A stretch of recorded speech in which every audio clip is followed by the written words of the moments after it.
on Off the Ball. With Gillette. Put your best face forward with our new and improved razors. This is News Talk. All right, you're welcome along. It's Thursdays Off the Ball. Nathan with you until 10 o'clock. I won't lie, around half an hour ago we thought we might be ripping up the running order when the Republic of Ireland trailed Andorra 1-0 in this evening's friendly. 58 minutes gone before Troy Parrott saved his manager's blushes and may well have saved Stephen Kenny's job as well. That sparked a Republic of Ireland comeback. They have won that game by 4-1 in the past few minutes. 2 goals for Troy Parrott in the space of 3 minutes. Jason Knight also got his first Ireland goal, and a late one as well for Daryl Horgan with a final flourish for the Republic of Ireland. But it was a very worrying opening 60 minutes from Ireland. It wasn't until Andorra faded that they really got involved in the game and started to create some opportunities. We'll have loads of reaction to that from John Giles, who's going to join us for the full football show after 9 o'clock. He's going to reflect on that Republic of Ireland game.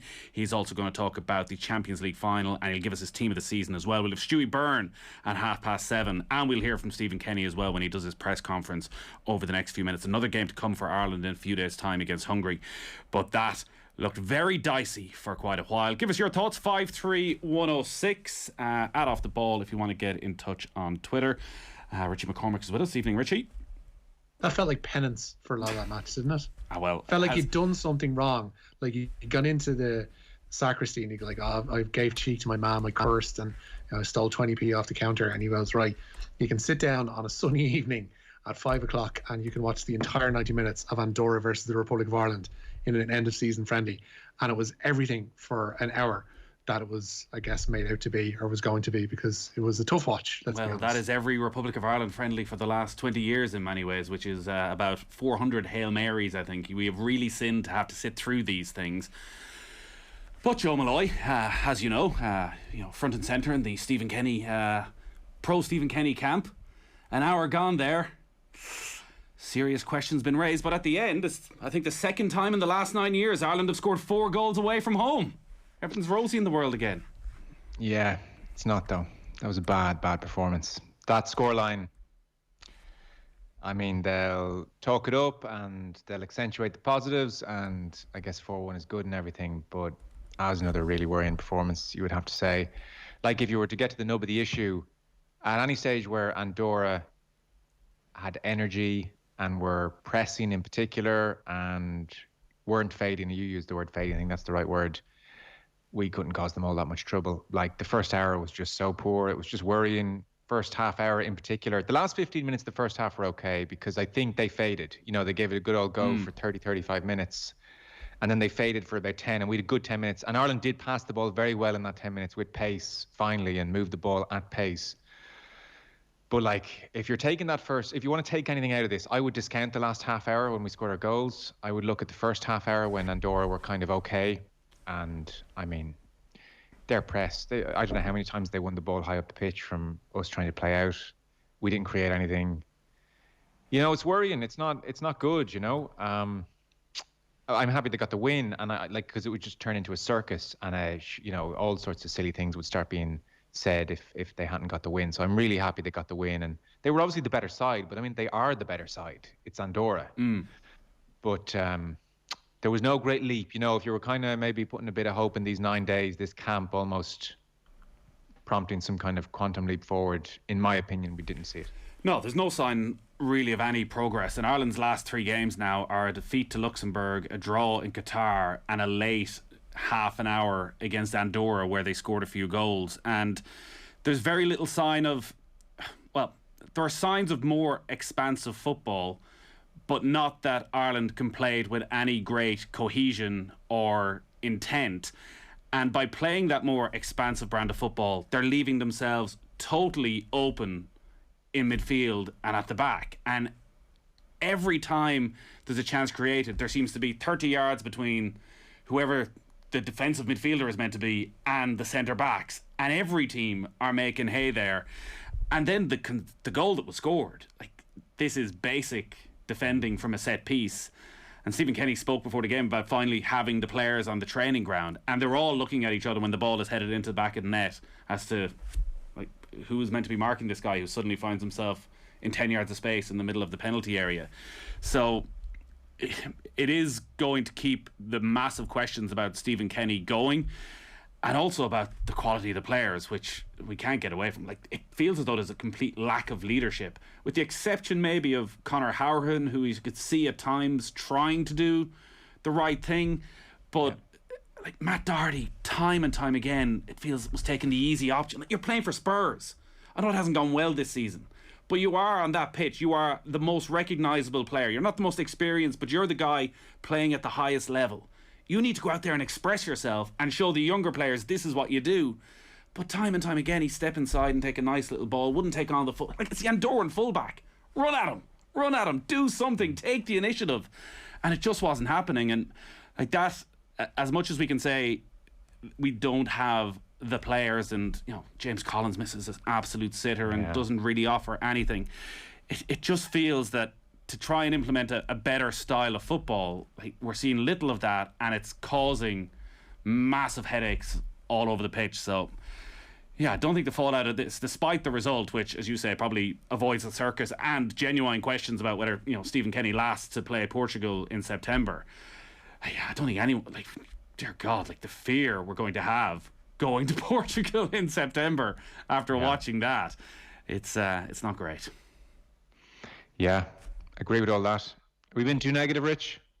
The worry is, from Kenny in the lead up to this game made a lot of, he mentioned it a few times pretty much in every press conference, that he's had more time to work with the players leading into these two games than he would have had with pretty much any get together that he's had so far for his 12 matches. And there was zero evidence of that, both in how they played and I guess in the team that he selected as well, because I'm fairly sure that front three of Curtis, Parrott and Collins haven't started together, such has been the nature of Kenny's tenure in charge. They looked completely like they just met when they walked onto the pitch. The passing rhythm wasn't there at all in the first half. And like you mentioned, in terms of leadership, like Parrott was actually somebody who was geeing up the players and somebody who was trying to show a bit of guile and a bit of gumption in that second half, especially after he got his first. I mean, he looked like he was a player of 10 years international standing with 7 times as many goals as he scored on the international stage, the way he was playing and the way he was trying to rally the troops. But you mentioned, there are worries. If you can't use that time for it should be a low pressure friendly. We know it isn't because you needed the win. It should be a low pressure friendly. To use that time and still look like you haven't met, you haven't worked together. The defense is that bad for the goal that Andorra scored, and it was horrific stuff. There are so many questions to answer. And that defence, Richie, that defence that we're talking about, by the way, Matt Doherty, Dara O'Shea, John Egan. We're talking 3 of his first, it's Coleman or Doherty, but Egan and Dara O'Shea both playing Premier League week in, week out this season. That's the worry, is that the defence on paper, when you look at that team today, you went, all right, we have nothing to worry about there. They're actually probably the best part of the field in terms of their experience, and turned out not to be the case. But I think the confidence thing is massive. I don't think we can underplay it. I know the performance was not great, but Kenny has mentioned and the players have mentioned and other people around the team have mentioned time and again, they just need that win. We've talked about it before in terms of goals. We just needed to win off somebody's arse, and to have a win under their belts, to have scored 4 goals for the first time in 5 years for the Republic of Ireland. They actually will go to Budapest on Tuesday with a bit of confidence and belief that they can do a number on a side who have qualified for the Euros. And if they do, all the better as well. You have to look at the positive while also accepting that large elements of tonight weren't good enough. You do totally. And you got to mention Troy Parrott is 19 years of age, has just scored twice for Ireland, and he missed most of last year with injury. That's amazing. That is a real beacon of hope for us all. So that looms large in my thinking as well. I guess, what I mentioned there in my first initial point was when Andorra were not absolutely shattered as they were for a lot of that second half, and when they were kind of pressing Ireland in a, I would say, kind of reasonably professional fashion. Nothing. It wasn't like this was not gegenpressing. It was just they were trying to press Ireland. There were echoes of Luxembourg where we can't get out. And we end up either booting it long or losing the ball. And I suppose post Luxembourg, I had thought to myself, well, look, this was always going to be a big change, and I agree that we have to try and play more football. And Stephen Kenny has not had much time with these players, so it's very difficult to expect us to be outstandingly good playing out from the back. And I guess there was probably a bit of hope that this camp, they'd really work on the shape. They would have a really good look back at Luxembourg, all those moments where they got caught out in the press.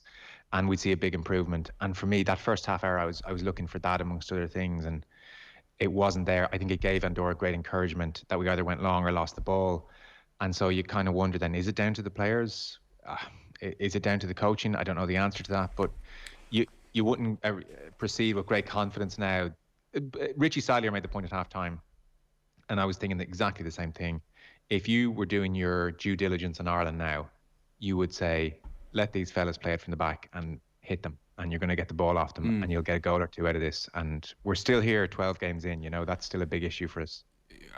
The confidence issue is one. I wonder, does it go away with this win? Because if you say an hour it was ropey and it's Andorra, how much can you take from it? It does look as though there's a lot weighing on these players' shoulders. You watch John Egan playing for Sheffield United. He can play it out from the back. They don't do it all the time, but he's more than happy against good quality Premier League teams to stride out, head up, looking for a pass. You never see that. They look like a group of players who are scared of making a mistake because they know how bad it's been and they know how they're going to get hammered, and it's a never-ending cycle then that they won't take any risks, which means when they get into the final third, as we're saying with Matt Doherty, nobody is trying anything out of the ordinary. It's all very predictable. And also, I guess they know as well that they don't have the quality of striker who, when you create a chance, and in international football you rarely create huge numbers of chances, that's going to take them. Like James Collins has to take that chance. It would have been a brilliantly worked goal again. Like there was a lot of good passing football in the build-up, wonderful delivery in. He's 5 yards out. It's a sitter. Ronan Curtis misses another similar one in the second half when teed up by Troy Parrott. These are the basic things that, if they do want to actually build confidence, and maybe they go against Hungary and they do kick on and you get a result and somehow you head to Portugal, but it just feels that there's a bad aura around the squad that's going to be quite difficult to lift. There's a lot of text coming in, even if it was a friendly. Everyone, as always, has a lot to say on the Ireland squad. I was going to say it's never dull watching Ireland, but then I remember the last 2 years, says Chris, which is a fair point. Maybe the last 5-6 years. From day one of Kenny appointment, OTB have made fools of themselves about Kenny and continue to do so. He must be sacked, says Padraig. Will Kenny blame the pitch? In my day, even on a spud patch, if we were up against a team of no-hopers, we'd still hammer them, says Fergal. We rarely hammer any team. And in international football now, you rarely hammer any team. Even in the glorious days of Kevin Kilbane, when he was banging them in against Andorra, they were 2-0 wins, 3-1 wins. The old 7-0s don't happen quite as often as they do because these teams generally are quite organised. Now, that doesn't excuse the performance and the lack of opportunities created. Bren in Leak Slip says, hi lads, even when the goals started flying in for Ireland, I found there was no joy, no excitement. The football has become so bad and difficult to watch, it's hard to get interested in any level. Is it even Kenny's fault? Now that Sheffield United have been relegated, we have no Premier League starters. It's hard to see it getting better anytime soon. And a lot on that. Lads, no money being put into underage football in this country. What do you expect? Look at what investment is doing for England, says Peter in Cork. Yeah. Just on the point where someone had a pop at us, there is a certain rejoicing on a lot of people's part that it's not going well, which I don't understand. It's the national team and people are like enjoying the failure, and that's, I don't know, their own warped perception of the thing. On the us thinking Kenny was a reasonable appointment, like there was a lot of logic behind it which stands in that we heard from a lot of the players that in the last era, the O'Neill era in particular, the work was not being done on the training ground. There was a lack of preparation. And so what Kenny brings is meticulous preparation. So that was a big improvement. And also he had a track record of playing really good football with League of Ireland players against European teams and, you know, doing it consistently. So there was a real body of work there. And like it was worth trying, and it's still worth trying. And now we get to see how good the players are, I guess. Like this business of, you know, you're making a fool of yourself. And almost like enjoying things not going well. I just find it so tiresome. I sack him and get who, and you know that same person will be giving out about the next manager and saying the players are all rubbish and saying it's all terrible the whole time. Like there was and what Kenny did with the under-21s was very impressive. So, you know, obviously we're not going to turn into the world's greatest side. Nobody on Off the Ball said that was going to happen, but there was enough logic there to say let's try this direction with this manager who, you know, knows all the players and is like willing to try and play expansive football. It may turn out we're still not good enough to play that expansive football, but like, Jesus, I'd rather we tried once as opposed to 20 years of whatever we've done over the last 20 years, you know? Yeah, like that. And when you've just had your first win, and was this his 13th game, you can absolutely understand the criticism. There is that feeling of what is the worst that can happen. You could say maybe losing to Luxembourg and being 1-0 down against Andorra is the worst that can happen. But Ireland didn't qualify or finish in the top 2 in their group for Euro 2020. They didn't qualify for the last World Cup. They didn't qualify for previous World Cups. So we have tried the other way. It hasn't been successful. We're trying another way. It is not being successful so far. Maybe it won't be. Maybe we go back and Chris Hughton comes in and makes Ireland incredibly solid at the back, and we're back to scraping results and not qualifying, or just about qualifying. And listen, if we're qualifying, everyone's happy. Yes, and just one last very quick point. Nobody over the last 12 games on the show has said it's been going well. Do you know what I mean? So the text almost infers that we're saying, God, this has gone great as we lose to Luxembourg. That's not happening. We've just come on in here after a 4-1 win and really pointed out the reality of the performance. So it's not going brilliantly, and nobody on the show is saying that. I'm not sure I buy the scared players narrative. These are fellas who play under infinitely more pressure for their clubs week in, week out when they're playing for their paycheck. Are these players even listening or reading the Irish press from their mansions in Essex, says Paul? I think you're underestimating what it means to these players to represent their country. Still, it's a brilliant thing that actually they're all incredibly passionate about turning up and playing for their country, regardless of whether they're on a Premier League salary or not. And they are hearing what is being said. They're hearing from their friends. They all have relatives here. They all have relatives who want them to do well, who are feeding back and can't help themselves and talk to them when things aren't going well. So I think there's, for most of these players, the most high pressure games they play in are for the Republic of Ireland. Hi lads, totally how are agree. Northern Ireland a better team with a smaller player base, says Tristan. I'm not. I don't know if the texter is seeing Northern Ireland's recent results, but I don't think there's much of an argument to be made that they're a much better side than us. Never a great game. I think we can all agree on that between the Republic of Ireland and Northern Ireland. Brian and Leak slip earlier. Now we've Brian and Lucan on tonight. Let's not personalise this, lads. Nathan and Joe, negative bunch of muppets. Why are you putting these through, JB? Both of you are. The complimentary. So sorry. I never see him send in a complimentary text. No. Are we negative, or are we in the Kenny fan club? This is what negative bunch of muppets. Clearly. You love putting the Ireland team down. It's becoming boring. What level of football did you play to? Very easy to criticise. Give it a rest.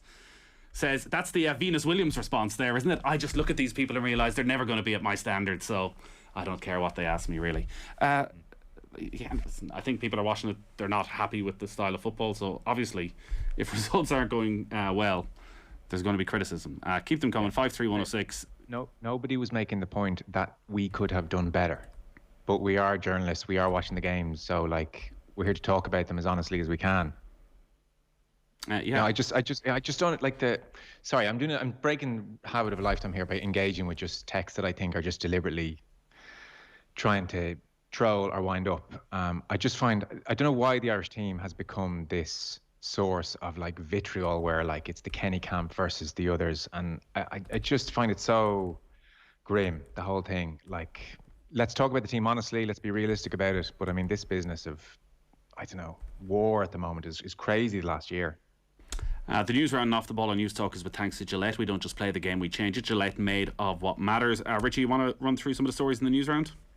Yeah, elsewhere, we'll move on from that game, as I guess we've covered it. 4-1 victory for Ireland today, the first of Stephen Kenny's reign. The mighty Northern Ireland also in friendly action this evening. They kicked off at 7 o'clock in Dnipro, where Alexander Zubkov has given Ukraine a 1-0 lead with 21 minutes on the clock in that one. Jim McGuinness, meanwhile, says he's still in communication with Dundalk about a coaching role at the club. Sporting director Jim Magilton has been in temporary charge at Oriel Park following the twin departures in April of Filippo Giovagnoli and Shane Keegan. Magilton confirmed last month that the All-Ireland winning manager could be in the running for the Dundalk job, and speaking to OTB AM, McGuinness says all conditions need to be right wherever his next appointment may be. To get into any club, you've got to be a fit for the club has got to be a fit for you. There has to be a vision, in terms of the club and what they want to do, what's success, what's not success, what do you want to achieve, what do you bring to the table, where does all those things match? So there's probably 20 or 30 or 40 places where the thing can fall down, in my opinion. Yeah, that full interview on OTB AM tomorrow morning with Adrian and Owen. They'll be chatting to Jim McGuinness there. Christopher Spencer saying, I hope Kenny watches the way Scotland plays. That's what we should do. Be compact and hit teams on the break, as we don't have the players to play how he wants. Scotland do have Andy Robertson, arguably the best left back in world football right now. They have Kieran Tierney, one of the other best full backs in the Premier League. They've just brought in Shea Adams, a regular Premier League goal scorer. And they went through some pretty dark times, I think it's fair to say, Scotland. This is their first tournament appearance since Euro 96? First since Euro 96. But like, to be fair, if you look through the rest of that Scotland squad, like Billy Gilmore aside, who's clearly a prodigy, like that, the rest of that Scotland side is, fair. You'd shrug your shoulders at a lot of it. In the same way, but I do think in international football, one or two players of that quality make I was an going to get to that point. enormous One or two difference. good players. Yeah, they do. We've seen it with like Sweden and what Ibrahimovic can do for them. He can raise all boats in terms of his performance. But it's not as if they're a million miles away from us. So there probably is some credence in the texture's point in that if they find a way to play that suits the players you have at hand and make that work for you. And I think Kenny can probably arrive to that point probably sooner rather than later.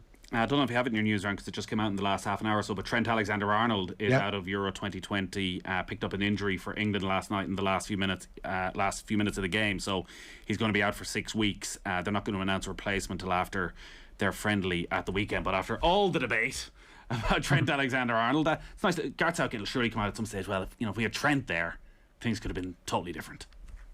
It's a great moment for Liverpool because I think 6 weeks is the time scale on the recovery, which means he's back just in time for pre-season training for Jurgen Klopp's side. So the Liverpool cohort who didn't want him to go to the Euros because they wanted to keep him fresh over the summer will quietly be pretty happy about that. But I'd imagine they're probably going to bring in, despite the fact that Southgate said he was okay with picking 4 right backs, they're going to bring in a midfielder, you would imagine, to replace him. I think James Ward-Prowse is probably going to be the man to get the call because it looked like Alexander-Arnold was possibly going to be utilised as a midfielder in these European Championships.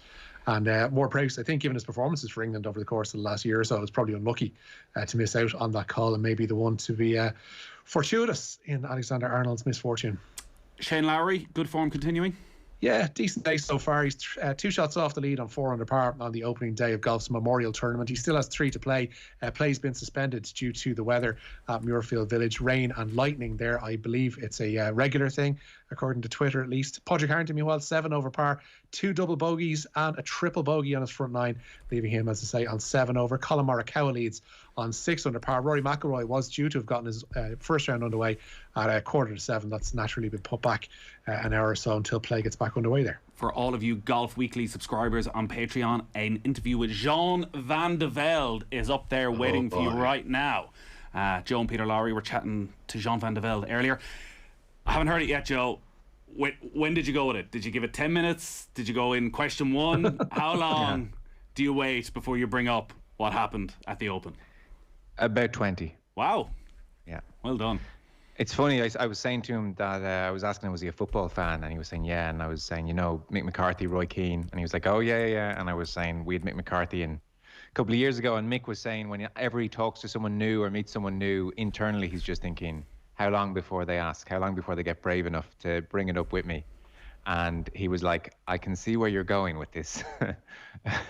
And then he talked about 99, the Open, where he was on the 18th tee with a 3-shot lead. So a double bogey would have done him. And obviously everybody knows he ended up with his socks off and his legs rolled up to his trousers rolled up to his knees in the burn, Barry Byrne, and disaster happened. And he had a 7 and lost in the playoff. And, that was his chance. That was his moment. 152nd in the world. That was it. And he led for most of the tournament, and then just that mad hole happened. Golf is so difficult like that. The clock doesn't come to your rescue. You have to play every shot right to the bitter end. And he was philosophical about it, but he made no bones. It's a massive disappointment in his life. Yeah, so that's up right now on the Golf Weekly Patreon. You can get onto otbsports.com/Golf Weekly. Sign up $3.99 per month. Loads more good stuff. We're obviously right in the heart of the golf season around the majors and the US Open coming up in just a couple of weeks' time. Richie, do you want to run through some of the stories from the French Open? Yeah, women's top seed Ashley Barty, the latest big name withdrawal from this year's French Open. The world number 1 succumbed to a hip injury 4 games into the second set of her second round match with Magda Linette today. 9th seed Karolina Pliskova also went out beaten in straight sets by the 2018 finalist Sloane Stephens, while 4th seed Sophia Kenin beat Hailey Baptiste in straights to set up a third round meeting with another American in Jessica Pegula. And 5th seed Alina Svitolina saw off Anne Lee not 2 times, 6-love, 6-4, and will face Barbara Krejcikova in the next round. Roger Federer continued his dominant record over Marin Cilic today, picking up a 10th win in 11 meetings. The 20-time Grand Slam winner beat the big serving Croat in 4, and he'll play Dominik Koepfer in round 3. Novak Djokovic remains Federer's most likely quarter-final opponent after a straight sets win over Pablo Cuevas. On night duty today is the birthday boy Rafa Nadal, who turns 35 and marks that occasion with a second-round match against the long-time home favourite Richard Gasquet. The players need to be accountable for not playing with urgency and composure, says Cullum in Dublin. And yeah, there was definitely a lack of urgency in that performance, and it did feel like an end-of-season friendly. But accountability always ends with the manager. And rightly, wrongly, and there's lots of managers who will say players let them down, but it will always come back on the manager. And the overall question won't be asking John Giles is, when you look at the players that are available to Stephen Kenny right now, is he getting the best out of them? It's hard to know because they're so young, isn't it? Isn't it? Like, it's hard to know what their ceiling is. I mean, I totally agree with that texter as well. And unfortunately, the manager is the only thing we can ever change. And so quite often, fairly or otherwise, the manager gets the chop. Yeah, so lots to talk about with Stewie Byrne and with John Giles. One last text in from Liam. Muirfield Village is proof that money can make any miracle happen. This is where the tournament's happening this week. My brain is fried at the fact they practically dug up the entire course and got it looking picture perfect in less than a year. When I mow the lawn, it looks destroyed for about a week. They did exactly the same thing down at Adair Manor, pretty much. Dug up the entire course. I think the 18th looks the exact same, but it's about 12 feet higher than it was. Now, I say this, Joe, it's a long time since we were there, so I think we can both agree we need to go back to confirm this before we can give it another rave review.